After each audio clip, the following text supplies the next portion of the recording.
صراحة كريم عنده مزايا كثيرة، من بينها انه عالج لي المشكل ديالي ديال الرواح والكحة وحرق الراس. صراحة هاد السيمانة هادي مع راكم عارفين الجو مرة سخون مرة بارد، يعني الأغلبية ديال الناس في هاد الفترة هادي كيمرضوا بالرواح والكحة.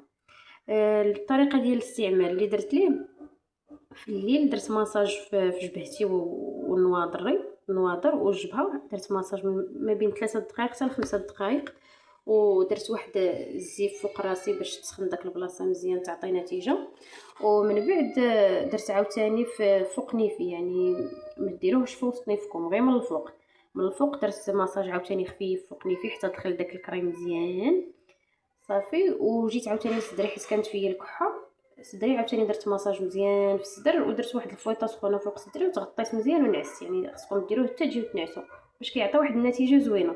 الحمد لله الله غد ليه صافي نيفي تسرح، راسي مبقاش كيضرني، الكحه تمدات عليا. يعني كنصحكم به هذا المنتوج هذا صراحه تستعملوه وتبيعوه للناس الكليانات ديالكم اللي كتخدم على البيع والشراء، تبيعوا للناس اللي كتبيعوا تشري معاهم وتنصحوهم به. صراحه زوين، وبالتوفيق للجميع.